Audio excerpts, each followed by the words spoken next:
Hi, I'm Jill. This is still week one of hotel isolation, travelling during a pandemic to New Zealand. I wanted a quick little thing about some things that I did to prepare for this.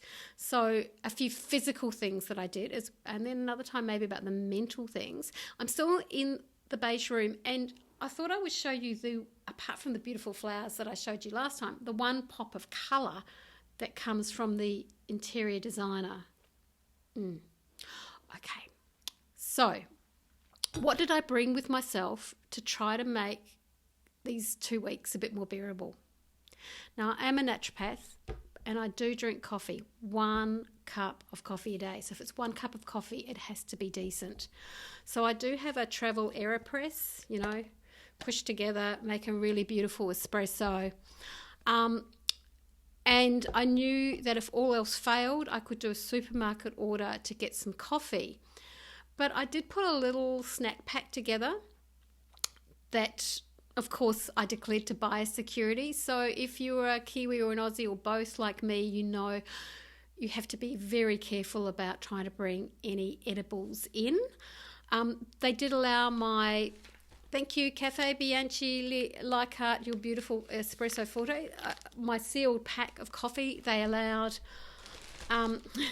This is a very diminished snack pack, but I've got a number of snack balls which are kind of fruity. I made sure none of them had any seeds in them because that's certainly one thing you're not allowed to bring in any form. And a block of chocolate.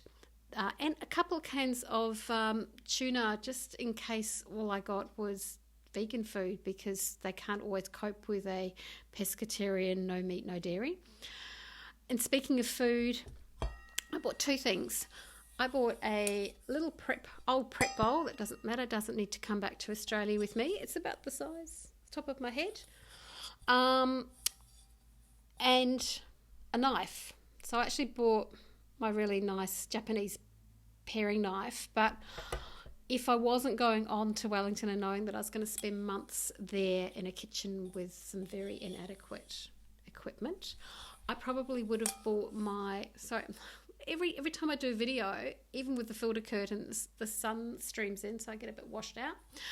I would have bought a little cheap, $5 Vitrino paring knife, or my trusty Vitrino Swiss Army knife with me. That was the Swiss Army knife was what I was going to put in my checked-in luggage. Instead, it was this.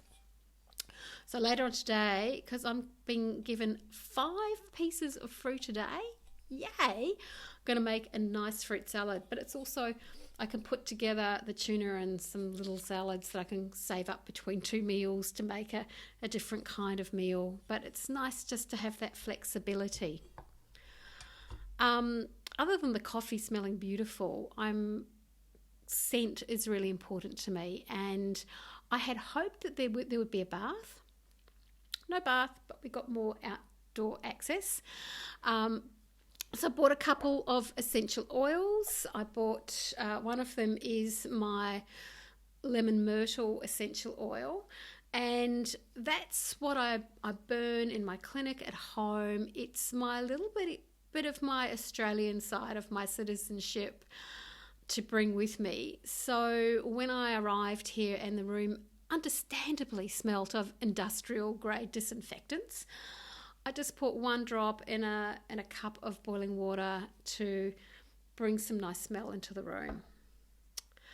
A couple of comfort things is my lovely friend Charmaine Dennis from the Melbourne Apothecary, who is, I believe, delivering naturopathic and herbal medicines during lockdown in Melbourne, FYI.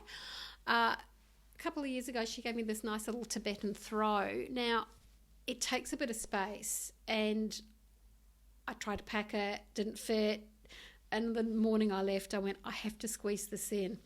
So this was, I initially bought to give me a little blankie, little comfy blankie during Yoga Nidra.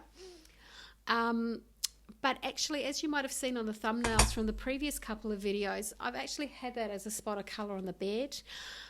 If I am sitting on the bed doing a bit of being entertained, I don't like getting into bed in clothes, so I can just pull this over me if I want a bit more warmth. And also too, in our outdoor exercise area, this is Christchurch in winter, so I sometimes, if it's particularly cold, I'll wrap this around me on top of my various merino layers. Also, something I threw in because I knew I was going to have quite a few months of winter in New Zealand was my old kind of hiking wool beanie, and that didn't take up much space, and that's been really good. I can stay outside longer to walk. For the last couple of comfort items, I wanted to bring my Ugg boots. They didn't fit. So the next best thing were my little Nepalese little room slippers. If you ever hiked in Nepal or know somebody who has, this is something you may have. They are really light, break down really small in your packing. And it means I can have outdoor shoes and socks for when I exercise. But inside, this is my inside footwear, usually. Last thing for inside is I did bring my earbuds, so I can dance around the room as exercise without annoying my neighbours. So we're all in this together. Everyone here is isolating, and it's just so I can have that music on my walk, because it gets pretty boring. If you've seen that little short Instagram time lapse I put up, we have more space than most people in isolation, but it does get a bit boring. So listen to something on Spotify. Have you got isolation tips that you would like to share with other people? I caveat that with everything is that every isolation hotel or facility is different. You might be in 5 stars but have no exercise area, or in the beige room but with frequent access to a large-ish outside area. And light. This is with the filter curtains, as I keep saying, and the light is streaming in. I'm having a good day. Hope you are too. And keep a lookout for another video sometime during lockdown. And big love to everybody in Melbourne and Victoria in a hard lockdown at the moment. I'm thinking of you. See you later.